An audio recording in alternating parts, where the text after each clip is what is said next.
एक राजा रानी थे। राजा के गांव में पानी नहीं था, कुआं सूख गया था। राजा ने सगरा खुदवाया तो सगरा में पानी नहीं हुआ। राजा बहुत परेशान, सगरा में पानी नहीं है, सगरा में पानी नहीं हो रहा था। राजा बहुत परेशान थे। और छठी माता का दिन था। रानी व्रत किए हुए थी। राजा बड़े बड़े पंडितों को बुलाते हैं, बोलते हैं कि भाई सगरा में पानी क्यों नहीं हो रहा है। पंडित लोग आते हैं तो बताते हैं कि इसमें किसी बच्चे की बल दी जाए तो जो है सगरा में पानी आ जाएगा। राजा सोचे प्रजा में किस बच्चे का मैं बलि दूं, किस माँ का बेटे का मैं बलि दूं कि मेरे सगरा में पानी हो जाए। राजा बहुत दयालु राजा थे। राजा के समझ में नहीं आ रहा था। गांव में लोग प्यासे मर रहे थे, सगरा में पानी बिल्कुल नहीं था, कुआं सारा सूख गया था। राजा परेशान।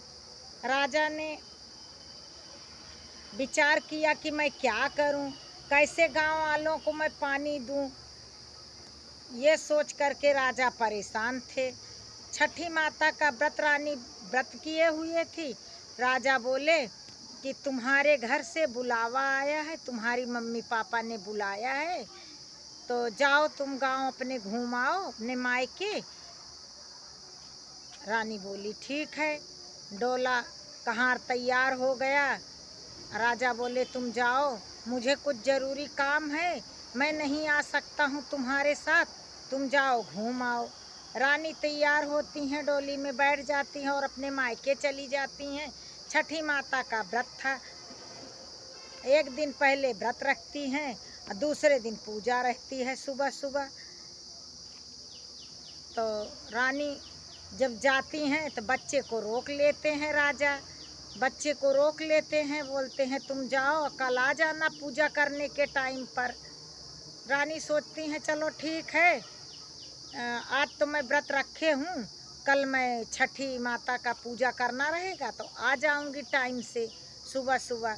अब राजा अकेले कैसे रहेंगे, बच्चे को रोक लिए हैं तो कोई बात नहीं। रानी चली जाती हैं। जब रानी चली जाती हैं तो राजा अपने बच्चे की बलि दे देते हैं सगरा में, और सगरा में पानी खूब लबालब भर जाता है। पूरा सगरा पानी से एकदम भर जाता है। जब राजा सगरा पानी में देखते हैं तो बहुत खुश होते हैं, लेकिन बेटे की बलि दे करके राजा खुश नहीं थे, बहुत दुखी थे। गांव वालों को पानी मिल जाता है, गांव वाले जय जयकार करने लगते हैं, हमारे कितने अच्छे राजा हैं, अपने बेटे की बलि देकर भी हम लोगों को पानी दिए। ये कह कर के जय जयकार करने लगते हैं गांव के लोग, राजा के लोग। फिर रानी दूसरे दिन छठी माता का पूजा करना था, लौट के आती हैं। रानी जब आती हैं तो पूजा करने के टाइम थाली सजा करके सगरा के पास जा करके खड़ी हो जाती हैं।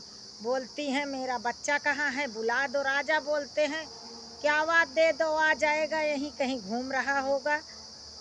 रानी पूजा की पूरी थाली सजा करके दीपक जला लेती हैं। दीपक जला करके ध्यान मग्न हो करके छठी माता का पूजा करने लगती हैं। जब बच्चे को छठ की छींटा मारने का टाइम आता है तब रानी बुलाती हैं नाम लेकर के कि राजू आ जाओ। अपने बेटे का नाम लेती हैं, बोलती हैं राजू आ जाओ, तुम्हें छठियाना है। राजू कहीं नहीं बोलता है। फिर दोबारा बुलाती हैं राजू आ जाओ, बहुत देर हो गई, कहाँ खेल रहे हो।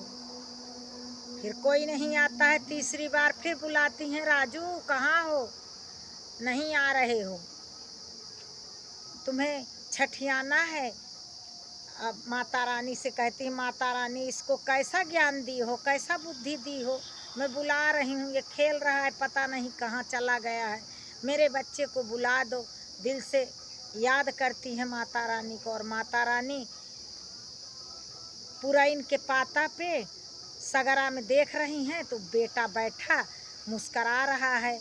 माता रानी इनके पास आ जाता है बेटा पुरैन के पात पे बैठ करके।